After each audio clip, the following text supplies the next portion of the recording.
Ça, c'est la place principale de Pyongyang, où se déroulent les défilés militaires de la Corée du Nord. Et ça, c'est moi avec un pins de la Corée du Nord, qui se demande ce que je fous ici. Dans cette vidéo, je vais vous raconter les 48 heures que j'ai passées à Pyongyang, avant de partir pour la frontière avec la Corée du Sud. Comment fonctionne le pays, dans quel hôtel j'ai dormi, comment j'ai pu voir les anciens leaders, pourquoi le métro sert d'abri anti-atomique, et tout ce qu'on m'a interdit de voir. Dans l'épisode précédent, je vous ai expliqué la procédure pour obtenir son visa et comment j'avais eu l'idée de partir dans le pays le plus isolé du monde. Et cette vidéo, elle a provoqué beaucoup de bonnes réactions, mais aussi quelques petites insultes, notamment sur Twitter. Certains m'ont reproché de manquer de contexte par moment, et c'est vrai que sur un sujet pareil, ça peut manquer. Donc pour éviter tout ça, j'en ai discuté avec Manon Prudhomme, doctorante à l'EHESS, et surtout guide en Corée du Nord jusqu'en 2019. Et elle a accepté de répondre à mes questions. La surveillance est partout et tout le temps. 16 h, on vient d'atterrir à Pyongyang. Premier truc que je vois, c'est des centaines de soldats qui nous observent nous déplacer vers le terminal. Celui qu'on voit sur la photo, on va pas y avoir accès. Il est à l'époque pas encore fonctionnel. On sort et on passe dans un terminal militaire juste à côté où les photos sont interdites. On récupère nos bagages et à la douane, on prend nos passeports. On nous dit qu'on n'en aura pas besoin et que c'est une mesure de sécurité. Un peu plus loin, on demande à vérifier nos sacs, chose normale dans tous les aéroports. Mais chose un peu différente cette fois, on demande à un de mes potes de supprimer l'âge de glace sur son iPad. J'en parlais dans l'épisode précédent, en Corée du Nord, il y a pas mal de restrictions sur ce qu'on peut ou ne peut pas amener dans le pays. Par exemple, il est interdit d'amener des documents religieux comme une Bible. Le 29 avril 2014, le touriste américain Jeffrey Fall a été arrêté après avoir laissé délibérément sa Bible dans les toilettes d'un restaurant en Corée du Nord. Le gouvernement nord-coréen l'a accusé d'être venu en mission pour convertir ses citoyens et l'a condamné à 6 ans de camp de travail. Après 6 mois en prison, il a finalement été libéré et renvoyé aux États-Unis. Mais ce qu'il faut savoir aussi, c'est que ces règles, elles évoluent tout le temps. Les règles changent absolument tout le temps et qu'on n'a aucun moyen d'anticiper ça. C'est la surprise quand on arrive à chaque fois et il n'y a pas d'explication. Moi, je suis parti en mai 2015 et depuis, les choses peuvent avoir changé. J'ai regardé des Disney en Corée du Nord, sous-titrés en coréen, que mes camarades d'université achetaient sur le marché légal. Et je sais plus, on a regardé Tarzan, La Reine des Neiges. C'est important de savoir ça pour la suite, tous les interdits que j'ai pu avoir pendant mon voyage peuvent évoluer avec le temps. Pendant que mon pote supprime le film, je vois une petite boutique qui vend des pins de la Corée du Nord. Pour faire bonne figure, j'en achète un. Je le porterai quelques fois pendant le voyage. Ensuite, avant de sortir, on passe à côté d'un guichet qui propose des cartes SIM pour avoir internet. Et il y a pas grand monde. Et ça, pour deux raisons. D'abord parce que c'est hors de prix, et ensuite parce que l'internet sur place, en réalité, il n'existe pas. Parce que Internet, c'est un risque énorme. Si demain on met entre les mains des gens du savoir, c'est un risque. Un esprit critique, c'est un risque. Les Nord-Coréens ont des téléphones, mais sans accès Internet. Sur certains, on peut voir le logo Google Drive, mais quand on clique, c'est en fait juste des fonds d'écran. A noter que ce genre de blocage, c'est pas spécifique à la Corée du Nord. D'autres pays limitent certains accès Internet, comme la Chine, la Syrie, l'Iran ou encore la Russie. Une fois qu'on a passé la douane et la sécurité, on sort et on rencontre enfin nos guides. Et des guides, on en a deux. Un homme et une femme, plutôt jeunes, souriants et super accueillants. Ils parlent un anglais parfait appris à l'école. Il y a aussi des guides qui parlent en français en Corée du Nord, mais ils sont plus rares. Pendant le voyage, ils vont avoir un double rôle. Celui de guide évidemment, mais aussi celui de surveillant. Ils doivent veiller au bon comportement des visiteurs tout en fournissant des infos sur les lieux qu'on va visiter. Si les touristes sont difficiles à gérer, certaines visites peuvent être annulées, comme le Palais du Soleil, où se trouvent les corps embaumés des deux anciens leaders, le genre d'endroit où faut se tenir à carreau. On va d'ailleurs le visiter demain. En gros, mieux on se comporte et on respecte les règles, et plus on pourra découvrir la Corée du Nord, parce que sans eux, c'est interdit de se déplacer librement dans le pays. Et d'ailleurs, pour être honnête, on va pas prendre le risque vu qu'on n'a pas de réseau, pas de passeport et qu'on parle pas coréen. Nos guides, ils sont profondément fiers de leur pays. Et c'est pas un jeu d'acteur. Ils en parlent avec amour et présentent souvent leur pays en commençant leur phrase par « My Korea ». Ils connaissent pas grand chose de l'extérieur. Quand on parle de la France, ils citent Mitterrand et Zidane, mais ils semblent pas connaître François Hollande qui était le président français en 2015. Selon plusieurs experts, ils sont systématiquement deux pour se surveiller mutuellement. Apparemment, il est interdit de rester seul avec des étrangers en Corée du Nord. La surveillance est partout et tout le temps. C'est pas seulement à l'échelle des guides, ça peut être à l'échelle beaucoup plus locale. Il existe en effet un système de surveillance entre les Nord-Coréens. Les citoyens sont en effet encouragés à surveiller et à signaler le comportement des autres. Ça peut être entre collègues à l'usine, entre un vendeur et son client, et donc aussi entre les guides. A noter que ce genre de surveillance n'est pas propre à la Corée du Nord. La Corée du Nord n'a pas inventé grand-chose en termes de surveillance. Ça a très bien fonctionné en URSS, fonctionne très bien en Chine, au Vietnam encore. Autre information à prendre avec des pincettes, car invérifiables, ils doivent aussi faire des rapports à chaque fin de journée. Rapport ensuite analysé pour voir s'ils ont bien dit la même chose. Il y a de fortes chances que oui, il doit faire des rapports journaliers sur ça. Je ne sais pas quel peut être le contenu, si c'est plutôt quelque chose d'ordre purement logistique, c'est-à-dire tel jour on a fait telle activité, voilà, je ne sais pas si c'est comme ça ou si c'est plutôt de la surveillance en disant le guide X, il a dit ça à tel voyageur, etc. Je ne sais pas quel est le degré et le contenu de ces rapports. Nos contacts avec eux pendant le voyage vont être ultra positifs. Ils sont très gentils, savent mettre à l'aise et ils rigolent à nos blagues. Je me suis jamais senti en danger avec eux. Quand on pose des questions qui dérangent sur les militaires, sur les interdictions ou sur l'histoire, en général, ils bottent en touche. Et c'est pas parce qu'ils veulent cacher certaines choses, c'est surtout parce qu'ils ont souvent pas la réponse eux-mêmes. Eux, ils reçoivent des instructions qu'ils doivent absolument mettre en place et appliquer. Et puis, ils n'ont pas de justification derrière, c'est-à-dire qu'on pourra demander 20 000 fois des justifications sur le pourquoi du comment, on peut prendre le métro et puis maintenant on peut plus. On n'aura pas de réponse. Une fois les présentations faites, on embarque dans un van et on part en direction de notre première visite, l'Arc de Triomphe de Kim Il-sung. Je prends en photo un de mes potes devant, et un des guides me précise tout fier que l'arc est plus grand que le nôtre à Paris, ce qui est vrai de 10 mètres. Et c'est un réflexe qu'ils vont souvent avoir pendant le voyage, systématiquement comparé à ce qu'on a en France. Par exemple, cette tour est selon eux plus grande que la tour Eiffel, ce palais est plus beau que Versailles, etc. Dans ce type de situation, j'avoue qu'on cherche pas trop à débattre, c'est plutôt bon enfant. Vers 19h30, ils nous emmènent voir les statues de Kim Il-sung et Kim Jong-il, les deux anciens leaders du pays. Passage obligatoire quand on arrive dans la ville. On nous demande d'acheter des fleurs et de saluer les statues. On peut choisir de ne pas les saluer, auquel cas on est mis à l'écart pendant la visite. Nous on va pas jusque là, par respect pour nos guides, et on se retrouve donc à suivre la procédure pour saluer les leaders. Faut y aller en groupe, on dépose les fleurs, pas de main dans les poches, on garde le silence et on s'incline. On se recule ensuite pour prendre des photos et on nous rappelle une règle importante. Faut toujours cadrer en entier les leaders, jamais de zoom sur le visage ou les mains. C'est aussi une question de respect. Nos guides vérifient les photos et on remarque qu'en même temps, les bouquets qu'on a achetés une fois posés devant les statues sont ensuite remis dans la boutique à l'entrée pour être revendus. Pendant la visite, les guides nous parlent de leurs dirigeants et par curiosité, je demande où travaille Kim Jong-un. En France, le président à l'Elysée, donc je suis curieux de savoir où se trouve le bureau du leader nord-coréen. Et ça va être la première question évitée par nos guides. Ils me répondent à Pyongyang sans plus de détails. J'insiste un peu et ils me répondent simplement dans son bureau. Ce qui me fait revenir à ce qu'on disait plus tôt, ils n'ont eux-mêmes pas la réponse. 20h30, on arrive au Pyongyang Koryo Hotel. On découvre l'immense hall et notamment une petite boutique à côté de la réception. C'est le seul endroit où on pourra acheter des trucs vu qu'on n'a pas le droit de sortir de l'hôtel sans nos guides.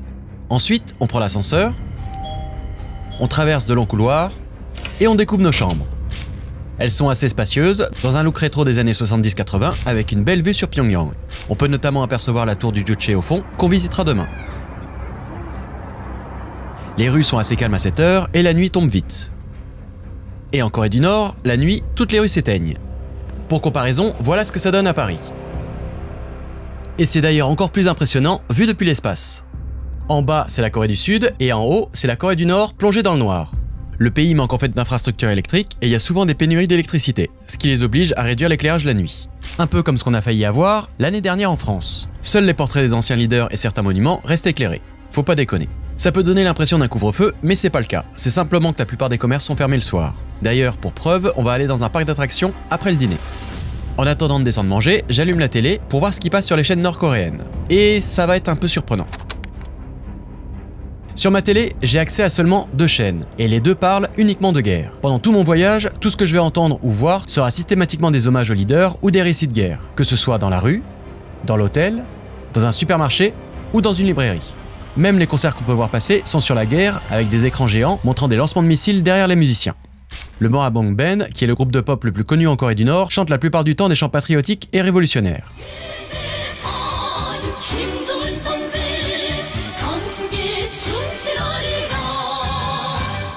Et ça, j'ai eu le droit dès que je suis entré dans l'avion. Pour avoir discuté avec d'autres touristes, les choses évoluent. Certains ont d'ailleurs pu regarder des chaînes étrangères depuis leur chambre d'hôtel, comme la BBC ou encore des chaînes russes. Mais après les statues et maintenant la télé, je comprends qu'il y a un véritable culte autour des dirigeants nord-coréens. Je vous épargne un long cours d'histoire parce qu'on en parlera plus en détail dans le prochain épisode pour comprendre la guerre de Corée. Mais pour la faire courte, en 1910, la Corée a été annexée et colonisée par le Japon jusqu'à la fin de la Seconde Guerre mondiale en 1945 et la capitulation japonaise. La Corée est alors divisée en deux, le nord sous influence soviétique et le sud sous influence américaine. En gros, les communistes contre les capitalistes. Kim Il-sung, le plus célèbre des chefs de la résistance contre les Japonais, est alors présenté comme un héros de la guerre d'indépendance et devient le leader du pays. Pour renforcer sa position, il va imposer un contrôle important des médias et orienter l'éducation autour de ses idées et ses exploits. On parle alors de culte parce qu'il est quasiment élevé au statut de figure divine dans le pays. D'ailleurs, Kim Il-sung est souvent appelé notre père et le calendrier nord-coréen est basé sur sa date de naissance. Par exemple, 2015, la date de mon voyage, correspond à l'an 104 en Corée du Nord. Ce culte de la personnalité, son fils Kim Jong-il le poursuivra après sa mort en 1994, de même pour son petit-fils Kim Jong-un en 2011. Mais si le culte des leaders est aussi important, c'est aussi parce qu'il est renforcé par un nationalisme énorme des Coréens. Quelque chose qu'on trouve tellement en Corée, parce que petit territoire coincé entre des voisins beaucoup trop envahissants au cours de l'histoire. La colonisation des Japonais puis les attaques des Américains pendant la guerre de Corée accentuent leur patriotisme et l'amour qu'ils ont pour leur patrie. C'est un amour, une adoration, une adulation pour les dirigeants, mais c'est surtout et avant tout une adoration de son pays. Finalement, aimer son pays, c'est aussi aimer son leader. D'ailleurs, on pourrait presque parler de vénération religieuse. On peut voir leurs portraits partout dans le pays. Sur des monuments, dans des stades, dans le métro, dans des appartements, au-dessus d'un immeuble, devant un parc, à l'école, et même sur des pins. Il y a aussi les fresques et peintures murales qui sont partout dans le pays. Ça les montre à chaque fois dans des scènes idéalisées de la vie en Corée du Nord. Et quand il fait trop chaud, on place même un ventilateur devant certains portraits. À l'école, ce sentiment patriotique et nationaliste est renforcé dès l'éducation en présentant l'américain comme l'antagoniste suprême. Les jeunes nord-coréens apprennent le sport en tirant un soldat américain, apprennent le théâtre en rejouant des scènes de combat, et regardent des cartoons qui parlent de la guerre. A noter que des dessins animés pour influencer l'éducation des enfants, ça se fait partout. Aux États-Unis par exemple, le personnage de Popeye qui tirait sa force surhumaine des épinards a permis aux marques de convaincre plein d'enfants d'en manger pour devenir aussi forts que lui. De ce que j'ai vu sur place, les Coréens aiment réellement leur leader. C'est pas du fake. À la mort de Kim Jong-il, en 2011, plusieurs médias avançaient que si les Nord-Coréens ne pleuraient pas la mort de leur leader, ils pouvaient être emprisonnés. C'est peut-être vrai dans certains cas, mais de mon expérience, je pense qu'ils l'ont vécu comme une réelle tragédie. Comme s'ils avaient perdu un membre de leur famille. Avant d'aller au parc d'attractions, on dîne dans le restaurant de l'hôtel. Et comme on est très peu de touristes, on se retrouve tout seul dans la grande salle. À 23 h, on part pour le Kaesong Youth Park. Et je pense que c'est un des trucs qui va le plus me marquer pendant mon voyage. C'est très con, mais je m'attendais pas à voir des Nord-Coréens heureux. Je m'attendais à découvrir un peuple opprimé, persécuté et malheureux. Et plusieurs fois pendant le voyage, j'ai été surpris de voir des Nord-Coréens rire, se vanner, jouer dans la rue, dans des parcs, danser ou même pique-niquer. J'ai pas toujours filmé dans ces moments-là, mais je vous conseille de regarder le documentaire Pyongyang s'amuse, qui montre une autre facette de la Corée du Nord assez intéressante.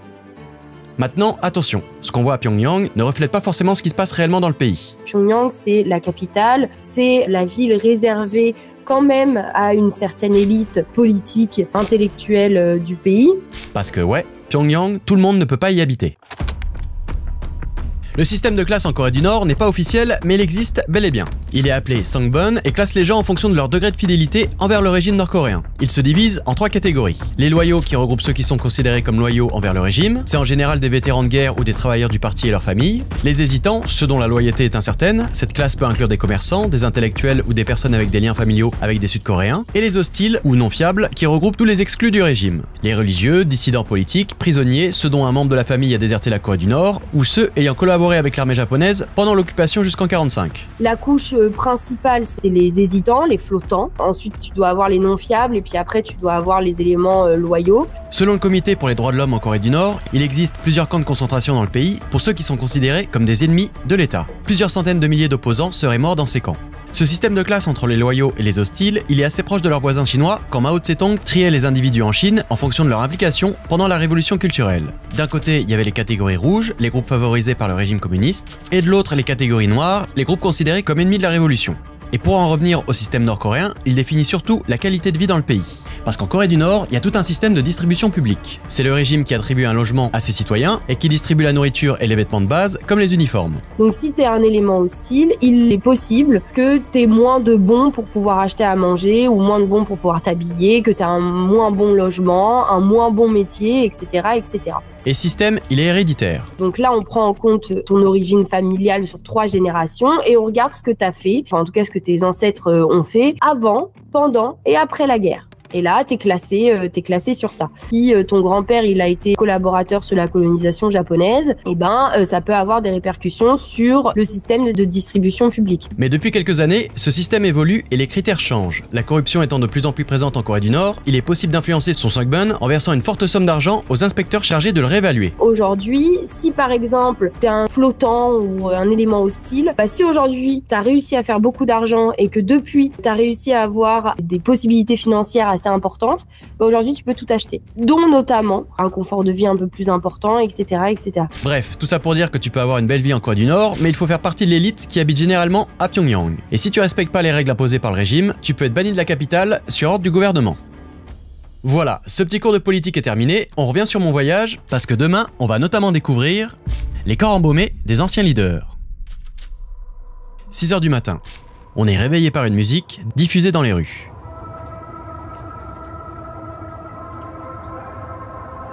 Elle aurait été écrite par Kim Il-sung et est diffusée depuis les haut-parleurs de la gare de Pyongyang, pas loin de notre hôtel. J'ai pas réussi à savoir à quoi elle correspondait, si c'était un réveil ou autre chose, tout ce que je sais c'est que depuis 2008, elle est diffusée tous les matins et tous les soirs dans la ville. Aujourd'hui, on va visiter le palais du soleil Kumsusan, et pour y entrer, faut être bien habillé. On nous l'avait précisé dès le début. Niveau vêtements, il est interdit de venir en short, sandales et surtout pas de jeans, sans doute parce qu'ils sont trop associés aux États-Unis et à la culture occidentale. À 9 h, on embarque dans le van et je découvre la ville au réveil. Et en fait, Pyongyang, c'est pas une ville fantôme sombre et effrayante comme on me l'a souvent décrit. Une remarque qu'on m'a souvent faite sur mes photos, c'est que les rues semblaient complètement désertes. En fait, faut se rappeler qu'il y a très peu de touristes en Corée du Nord, donc quand on visite des lieux touristiques, il y a très peu de monde. Si on enlève les touristes de la Tour Eiffel ou de la place de la Concorde par exemple, on aurait aussi ce ressenti de rues désertes. Je pourrais la jouer filou avec des images ultra désaturées bien badantes, mais on va être honnête, sur place, ça ressemble plus à ça. D'ailleurs, si on s'écarte un peu du trajet touristique, on peut voir des rues tout à fait normales. Vers 9 h 30, on arrive au palais du soleil Kumsusan.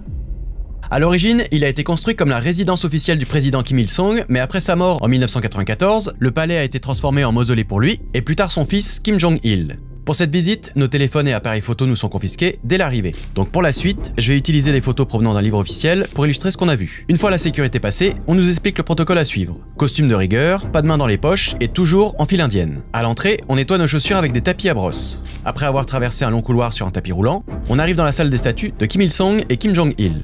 Ensuite, on visite la salle des trophées, pour finir par le clou du spectacle, les chambres funéraires des anciens leaders. Sans doute le moment du voyage où j'étais le moins serein. C'est considéré comme l'endroit le plus sacré de Corée du Nord. Les corps embaumés des 2 anciens leaders sont baignés dans une lumière rouge. Chaque groupe doit les saluer 3 fois pendant 3 secondes, devant lui, à sa droite et à sa gauche. Jamais dans son dos. Et c'est assez déstabilisant comme moment, parce qu'autour des sarcophages, une dizaine de militaires te surveillent. La moindre erreur de procédure, le moindre sourire, bref, le moindre manque de respect envers leur leader, et je peux moi aussi finir avec 6 ans de travaux forcés. Une fois terminé, on suit nos guides pour passer à la salle suivante. On découvre alors la salle des souvenirs. On peut notamment voir le train personnel des leaders, la dernière voiture que Kim Il-sung a utilisée, ou encore le bateau de Kim Jong-il. On finit par visiter les jardins du palais, et on jette un dernier regard à ce palais immense sans aucune fenêtre. À 11 h, on visite la tour du Juche. Et le Juche, en gros, c'est l'idéologie politique créée par Kim Il-sung et centrée sur l'autosuffisance et l'indépendance du pays. La tour fait 170 mètres de hauteur et tout en haut, on a une vision à 360 de Pyongyang. Et c'est assez intéressant parce qu'on peut voir les 2 styles d'architecture de la ville. Il y a d'abord celle construite après la guerre de Corée, qui est très influencée par l'architecture soviétique et socialiste. C'est en général des bâtiments assez austères, avec des façades imposantes et symétriques, de grandes colonnes, des frises, des sculptures et des ornements. Les couleurs des immeubles sont en général neutres, en gris, beige ou blanc cassé, mais récemment, beaucoup d'immeubles ont été repeints dans des tons vifs, en rose, jaune, bleu et vert, pour donner, selon les Nord-Coréens, un aspect plus moderne à la ville. J'ai pu voir la différence entre mes photos de 2015 et des photos plus récentes au même endroit. Le deuxième style d'architecture date du début des années 2000, avec notamment l'avenue Ryomong, un quartier surnommé Dubaï pour sa ressemblance avec la ville des Emirates. Ça donne des immeubles plus courbés, avec des designs futuristes et des tours résidentielles élevées. Le but étant pour la Corée du Nord de se positionner comme une nation moderne et avancée. À midi, on va juste en face, sur la place Kim Il-sung, où se déroulent tous les défilés militaires.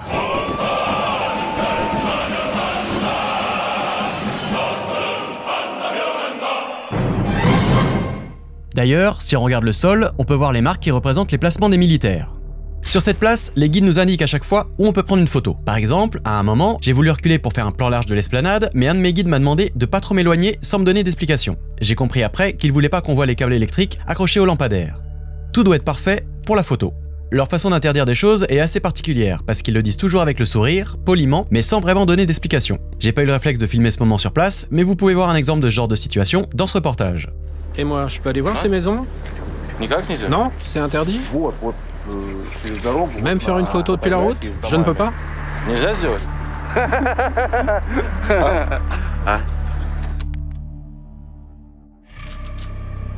Après le déjeuner, vers 14h30, on part visiter le métro de Pyongyang. Les escalators pour le prendre sont parmi les plus profonds du monde. Ils descendent jusqu'à 110 mètres de profondeur, ce qui permet aux stations de servir d'abri anti-bombe en cas d'attaque. En bas, en attendant le métro, les Nord-Coréens peuvent lire le journal des travailleurs sur les quais. Depuis 1996, les rames de métro proviennent d'Allemagne. La Corée du Nord rachète en fait d'anciens wagons de Berlin et les remet ensuite aux couleurs locales. Si vous regardez bien, on peut encore voir des graffitis allemands sur certaines vitres. Un métro arrive, on monte dedans, la sonnerie résonne, mais le métro ne démarre pas. À côté, un touriste d'un autre groupe s'est trompé et est monté dans un autre wagon. Les militaires lui demandent de nous rejoindre. On se retrouve juste entre touristes, avec nos guides et des militaires. Et on va juste faire 2 stations, sans doute les plus belles de la ville. Il y en a au total une quinzaine, mais on va pas avoir le temps de toutes les visiter. Vers 15h, on remonte.